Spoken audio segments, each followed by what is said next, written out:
Ibadan ou la forêt de l'horreur, la maison de l'effroi de Soka, le sanctuaire du mal, la vallée des os desséchés. Ces titres ne sont pas volés et décrivent à merveille ce dont nous allons parler aujourd'hui. Alors ici, je vous le dis tout de suite, mais rien de putaclic, juste une simple réalité. Difficile à avaler, difficile à comprendre, mais bien tangible, bien réelle.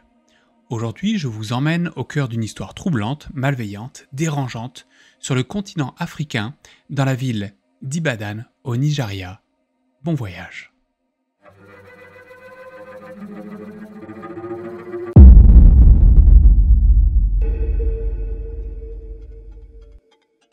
Tout commence donc dans cette histoire, comme je vous l'ai dit plus tôt en introduction, au Nigeria, dans la ville d'Ibadan, dans l'état de Oyo, durant l'année 2014. Au cours de cette année, 2 hommes furent portés disparus, 2 Okada.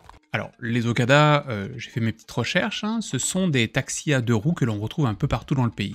Et ces derniers, en général, se rassemblent souvent par petits groupes, créant ainsi des sortes de communautés plutôt bien soudées, afin d'échanger entre eux des informations et des plans en tout genre. Et dans cette communauté, si l'un d'eux disparaît, alors les autres ne vont pas nécessairement rester les bras croisés, bien au contraire. C'est ainsi qu'il ne fallut que peu de temps avant qu'un petit groupe se forme pour partir à la recherche des disparus. Sauf que, rien. En fait, au bout du compte, ils ne trouveront absolument rien. Jusqu'à ce que quelques semaines plus tard, un autre homme, un autre Okada, fut porté disparu. Son nom, retenez-le bien, il va revenir très souvent dans cette histoire, Abakuda.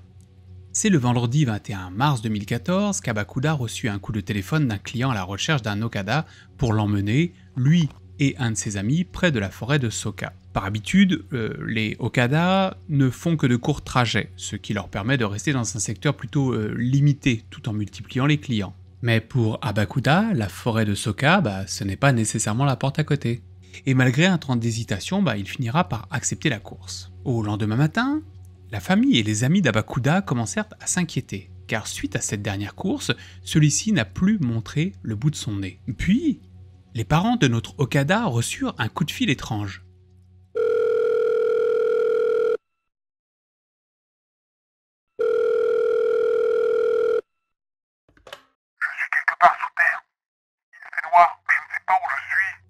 Voilà ce que leur dira leur fils avant de raccrocher. Au même moment, quelque part dans la ville d'Ibadan, un collègue d'Abaduka reçut lui aussi un coup de téléphone. Voici par ailleurs son témoignage et plus si affinité. Nous avons trouvé une femme mentalement déficiente et une vache attachée à la maison. Nous avons trouvé également des containers et les avons ouverts. Il y avait des victimes à l'intérieur. L'une d'entre elles était là depuis 2008. Elle a été depuis envoyée à l'hôpital pour y être soignée. La madame a expliqué qu'elle a été plusieurs fois abusée et qu'elle a eu 8 enfants durant tout ce temps. Notre ami, quant à lui, nous a dit avoir été enterré sous terre par les ravisseurs, mais il est injoignable. Son téléphone n'a plus de batterie. Il avait 2 téléphones. L'un d'entre eux a été confisqué par ses bourreaux. Il a pu garder l'autre, qui était caché, qu'il a utilisé pour nous appeler. Il nous a appelés pour nous dire qu'il était sous terre et que tout était sombre. Il nous a contactés pour que nous l'aidions, mais lorsque nous sommes arrivés, il n'était pas parmi les victimes. Nous avons rappelé, mais son téléphone ne fonctionnait plus. C'était dimanche. Nous voulons que le gouvernement fasse des fouilles pour le retrouver. Nous pouvons les aider. Donc, Abakuda a appelé ses parents, puis ses collègues. Eh bien oui, exactement. Il a appelé ses parents sur son premier téléphone portable avant de se le faire prendre par ses ravisseurs, ses bourreaux, on ne sait pas encore exactement de qui il s'agit. Puis a usé d'un second téléphone portable caché sur lui pour appeler ses collègues, ou en tout cas ce collègue, et l'alerter.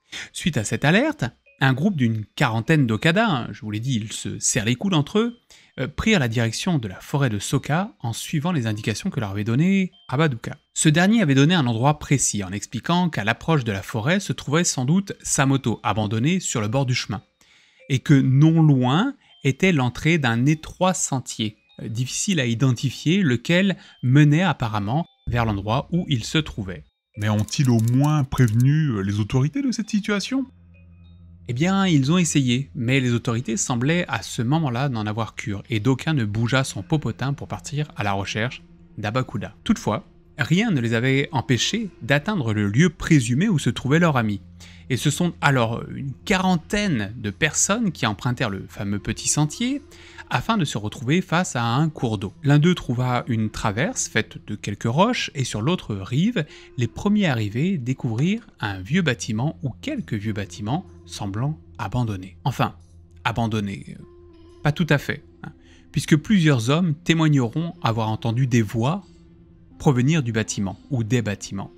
Des voix qui, de concert, réclamaient à peu près toute la même chose, de l'eau. Mais les choses tournèrent court lorsque des bruits de balles se firent entendre. Quelque part dans les bois, des hommes armés tentèrent de chasser la quarantaine d'intrus à coups d'armes à feu. Puis vers 17h30, nous étions sur les lieux. Nous avons vu un homme, un Fulani. Alors les Fulani, juste pour vous expliquer, en gros c'est un groupe ethnique que l'on retrouve en Afrique. Il nous a tiré dessus pour que l'on parte. Et ça a fonctionné, puisque le groupe se dispersa en quelques instants. Mais les choses n'allaient pas en rester là. Ils vont retourner sur place? Oui, et il y a une bonne raison à cela. Les voix? En partie, mais pas que. Car avant que le groupe ne se fasse chasser, au même moment, de leur côté, les parents, eux, d'Abakuda, restés à la ville, eurent le droit à un autre coup de téléphone de leur fils.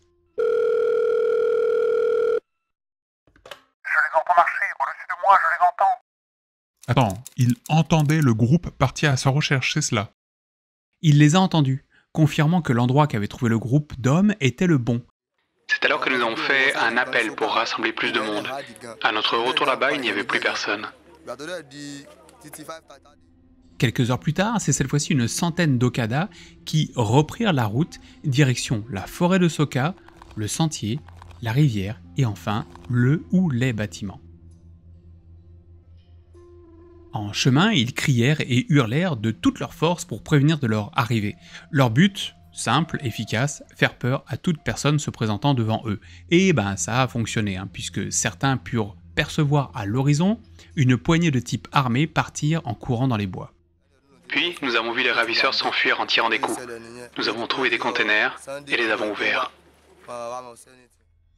Il ne restait alors devant eux que ceux ou ces bâtiments, vieux, délabrés, perdus au milieu des bois.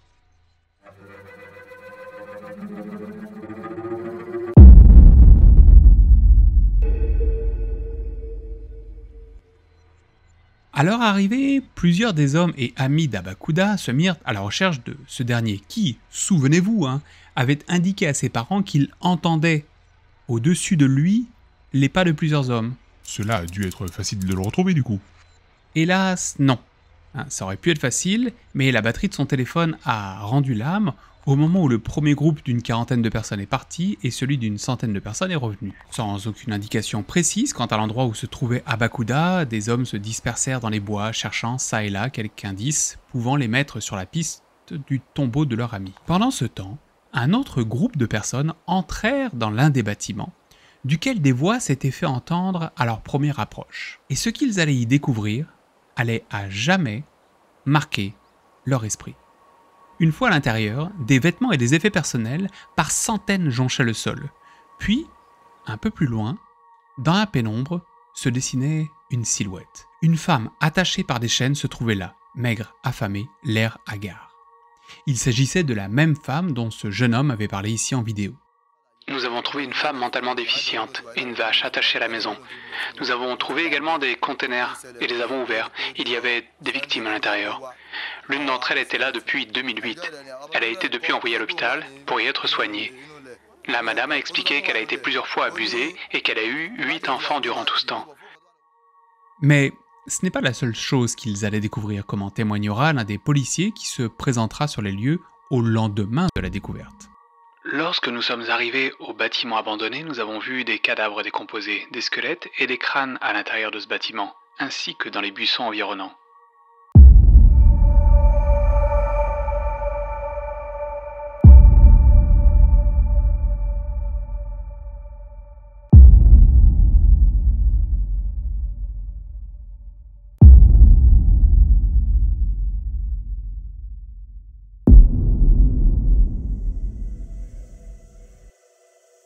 Sept êtres humains mal nourris, ressemblant à des squelettes vivants, ont également été secourus dans les fourrés entourant le bâtiment.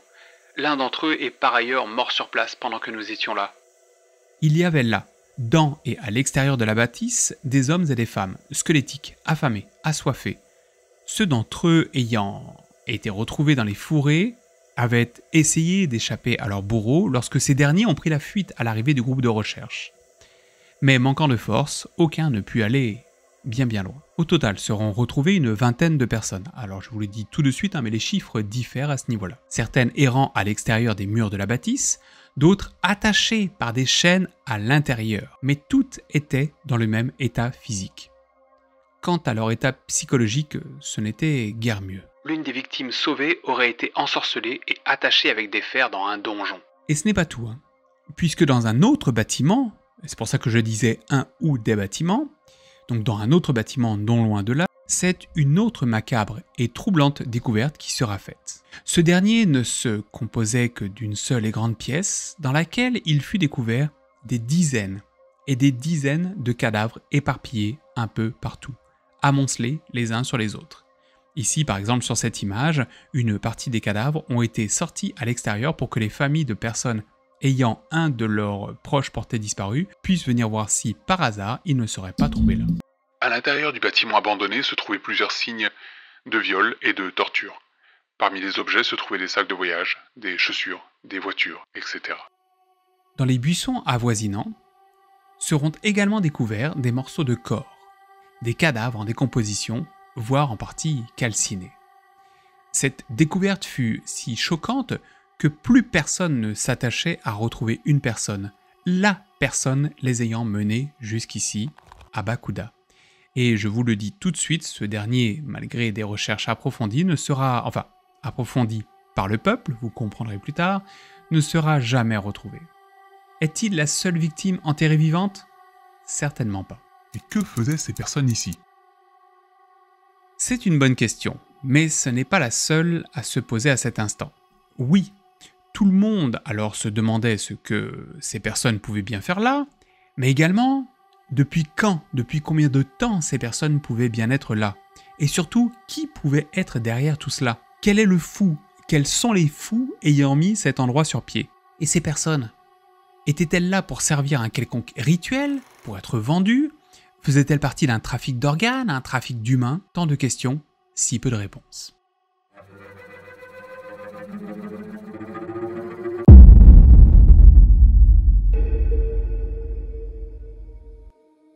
À partir de ce moment, les autorités ont commencé à mettre le nez dans cette histoire, et bien que les bourreaux ont tous fui, il restait encore des victimes, lesquelles allaient porter de précieux témoignages. Voici par exemple ce que l'une d'entre elles, nommée Titi, partagera avec les autorités. Je viens de Baba Awolowo, situé dans le quartier d'Ogbola à Ibadan. Des gens m'ont kidnappée alors que j'étais assise devant notre maison. J'étais seule à l'époque. Mes proches étaient à Lagos. Ils ont dit que j'étais recherchée quelque part et qu'ils étaient venus m'arrêter. Ils m'ont ensuite emmenée dans leur véhicule. Plus tard, je me suis retrouvée dans cette forêt. La survivante a déclaré qu'elle ne pouvait pas savoir si des ravisseurs tuaient des gens dans la forêt. Je ne sais pas si des personnes ont été tuées ou si des femmes ont accouché. L'endroit où ils nous gardaient était celui où j'avais l'habitude d'être. Mais il est un témoignage silencieux qui nous permettra de nous faire une idée du nombre d'années, ça c'est important, que perdurera cette salle des tortures en pleine nature. Il s'agit de celui de cette femme, le témoignage de cette femme, Cecilia, qui fut portée disparue par sa famille en, écoutez ça bien, 2008. Et là, ici, encore elle, sur cette photo, sortie de l'enfer en 2014, soit 6 années après son enlèvement. Et si j'ai employé le terme témoignage silencieux, c'est parce que ces 6 années de prison, de torture, de viol, l'ont amenée à se terrer dans le silence, duquel elle ne ressortira sans doute plus jamais. Mais le pire, car oui, en fait, il y a pire concernant cette fameuse Cecilia, la pauvre, c'est que d'après cet article de journal, cette dernière a disparu le dimanche soir, soit au lendemain de sa libération. Il ne semble pas qu'elle ait été retrouvée depuis. Merde, c'est fou ça. Un autre témoin des drames va nous permettre de mettre un peu en lumière ce qui a bien pu se passer entre les murs de l'enfer. Je me souviens avoir quitté mon domicile à Okebola et que je me rendais à Challenge. Je suis monté dans un taxi et c'est la seule chose dont je me souvienne. Jusqu'à ce que la police nous sauve hier. C'est-à-dire le samedi. Lorsqu'on lui a demandé si elle n'avait pas vu ses ravisseurs tuer des gens et vendre leur partie, elle a répondu ceci. Je pense que de telles choses se sont produites, mais je ne m'en suis pas vraiment souvenu parce que ma tête était vide. Je me souviens d'avoir vu des gens tomber. Je me souviens que certains ont été emmenés et qu'ils ne sont jamais revenus. Mais en réalité, cela ne signifiait absolument rien pour moi, jusqu'à samedi. C'est-à-dire le jour de sa libération. C'est comme si je me réveillais d'un sommeil profond. Malgré les témoignages de personnes sorties de cet enfer vivants, les autorités se sont aperçues qu'il n'était pas possible avec certitude de savoir exactement à quoi avait bien pu servir cet endroit. Mais au final, 2 possibilités ont fait surface. Et il se pourrait bien que ces 2 possibilités, par ailleurs, se combinent. L'une n'excluant pas nécessairement l'autre. D'un côté, il serait dit que la forêt de Soka serait un lieu de rituel, et que ces derniers se pratiquaient dans le bâtiment de l'horreur. Il est également à noter que beaucoup de crânes sans corps ont été retrouvés un peu partout, dans et à l'extérieur des murs de béton, signifiant par là que la pratique de la décapitation semblait communément pratiquée par les bourreaux. La décapitation, elle, pourrait alors être un élément appartenant à des rituels. De l'autre côté, plusieurs parties de corps manquant sur plusieurs cadavres semblent montrer qu'il pourrait aussi ou également s'agir d'un lieu de trafic d'organes, mais là encore, rien n'est certain. Alors là, je fais une petite aparté car je dois ajouter un point supplémentaire à cette théorie, c'est que pour faire du trafic d'organes, ça se fait pas avec un couteau et un frigo. Ça demande du matériel assez sophistiqué, chose qui n'a pas été retrouvée sur les lieux des crimes ou des rituels. Enfin, on ne sait pas encore exactement ce que c'est. Donc voilà, ça c'était un point assez important. C'est une théorie qui est souvent mise en avant, que j'ai lu dans pas mal d'articles de journaux, sauf que en pratique, ça me semble très difficile à mettre en place. À vous de juger. Et bien entendu, il se pourrait aussi que ces 2 possibilités, comme je l'ai dit plus tôt, un peu se juxtaposent. Un rituel de torture le soir et une vente d'organes du cadavre le lendemain. Enfin, il se pourrait également qu'il y ait une 3e possibilité, et que les trafiquants eussent profité de la situation pour mettre également en place un trafic d'humains. Donc non plus un trafic d'organes, mais un trafic d'humains, vu que les femmes étaient mises enceintes et que leurs enfants, peu de temps après leur naissance, étaient amenés ailleurs. Les victimes n'étaient plus que des sacs d'os, ayant été maltraités et affamés par leurs bourreaux. Parmi les victimes, une dame a raconté avoir accouché 2 jours avant que les lieux furent découverts, mais que son bébé a de suite été vendu par ses ravisseurs.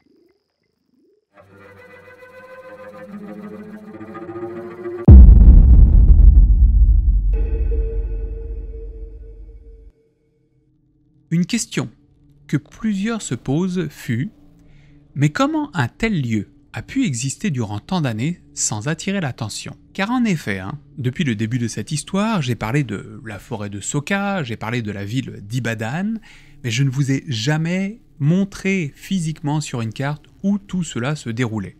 Et sur ce point, je pense que vous allez être surpris. Toute l'histoire dans laquelle nous sommes plongés aujourd'hui se déroule ici. Mais c'est un lieu qui a l'air plutôt habité, est-ce que je me trompe? Eh bien non, pas du tout. Tu ne te trompes pas du tout. Car si on regarde les images de ce reportage, on peut reconnaître que cette rivière correspond bien à celle-ci. On peut même voir que l'endroit où se trouvait la moto abandonnée d'Abakuda était sans doute ici, en bas de l'image, que le sentier dont il parlait était celui-ci, que la rivière était donc celle-là, et que la maison où les bâtiments de l'horreur étaient situés ici. Nous sommes tous d'accord pour nous dire au bout du compte que, en voyant cette carte, nous ne sommes pas dans une forêt dense et profonde perdue au fin fond de l'Afrique. Pire encore, même de l'autre côté de la rive gisent des habitations. Alors comment se fait-il que ces personnes habitant dans le coin n'aient jamais rien entendu? Comment se fait-il qu'aucune d'entre elles ne se soit jamais aperçue de rien? Et attendez, si je me pose cette question, ce n'est pas pour rien, car il faut savoir autre chose que je ne vous ai pas encore dit. L'un ou l'une des survivantes a témoigné d'une chose ahurissante. Les prisonniers, les kidnappés, n'étaient pas emmenés là-bas au compte-gouttes tout au long de l'année. Bien au contraire, À chaque jour qui passait, arrivaient de nouvelles proies. À chaque jour. Et personne ne s'est jamais aperçu de rien. Non, c'est dingue, mais non. Bien entendu, on peut se dire qu'en 2014, il y avait probablement moins d'urbanisation dans le secteur. Sauf que les archives vidéo nous montrent qu'il existait bel et bien des gens vivant dans le coin. Selon la police, qui a par la suite enquêté sur cette affaire, il paraît presque impossible que personne dans le secteur n'ait pu entendre quoi que ce soit. Pour dire cela, ils se sont basés sur les appels que le groupe de recherche avait entendus à l'approche des bâtiments. Je vous rappelle qu'à l'approche des bâtiments, ils avaient entendu des gens demander de l'eau, dire qu'ils avaient soif. Le groupe n'était pas à ce moment-là le nez collé au mur de béton, mais à une certaine distance qui sur le terrain n'est pas si lointaine que cela des maisons alentours. On pourra aussi noter le fait que ce terrain, personne ne l'aurait foulé de son pied pendant toutes ces années, durant lesquelles ces atrocités se sont perpétrées. Personne n'aurait jamais osé approcher les bâtiments. Personne n'aurait osé aller pisser ou je sais pas, faire quoi que ce soit dans les bois alentours. Tout cela ne fait absolument aucun sens. Mais est-ce que tu as trouvé une réponse à toutes ces interrogations? Il en existe. Une, en effet, que l'on peut retrouver dans divers articles ou dans de petits reportages. Il tue des gens ici, mais des personnes ont fait une pétition depuis des années à propos de cet endroit. Et nous avons appris qu'ils répondaient que la place était là pour prendre soin de personnes folles. Mais si c'est vrai, alors pourquoi il y a des cadavres partout? Alors je n'ai jamais très bien compris au bout du compte ici à qui les habitants s'adressaient lorsqu'ils se plaignaient des cris qu'ils entendaient. Était-ce la police? Était-ce des bureaux administratifs? Était-ce la compagnie à qui appartenait ce terrain? Parce que le terrain appartient à quelqu'un. Mais le point ici n'est pas clair. Mais la réponse en retour, elle, est limpide.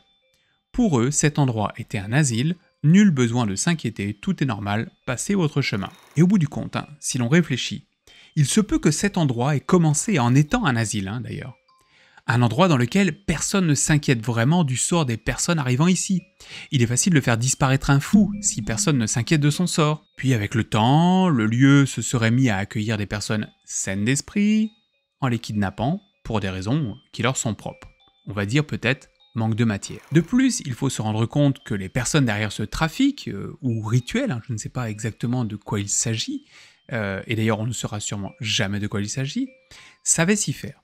Car les prisonniers amenés là-bas n'étaient pas nécessairement des gens d'Ibadan, mais des victimes souvent importées d'en dehors de la région, comme en témoigne Adewale, qui est ici un nom d'emprunt, ce dernier ne souhaitant pas dévoiler son vrai nom, racontant comment il s'est fait enlever alors qu'il prenait le bus allant de sa ville, située elle en dehors de l'état d'Oyo, vers l'intérieur du pays. Adewale était monté dans le bus commercial jaune de la région d'Akakubon, à destination de Sango. Mais ce qui semblait être un trajet ordinaire a rapidement tourné au cauchemar. Tout d'abord, le conducteur a sorti un couteau et a ordonné à tous les passagers de remettre leurs objets de valeur. La situation a cependant empiré lorsque le conducteur a traversé le pont de Sango et a passé la destination de Sango. Il a continué à toute vitesse, l'homme au couteau défiant quiconque de faire le moindre bruit ou le moindre mouvement. Pour résumer l'histoire, ils se sont retrouvés dans une forêt où ils se sont fait déshabiller et raser les cheveux en quelques minutes. Peu après, un homme à l'allure rude et aux cheveux touffus est revenu, s'est emparé de l'un d'entre nous, le plus âgé, l'a emmené dans la maison, l'a ramené à l'extérieur et sous nos yeux, l'a égorgé comme une vache. Les ravisseurs ne s'attaquaient pas qu'à des individus isolés, mais également à des personnes de passage, proie facile, difficilement traçables dans un pays comme le Nigeria.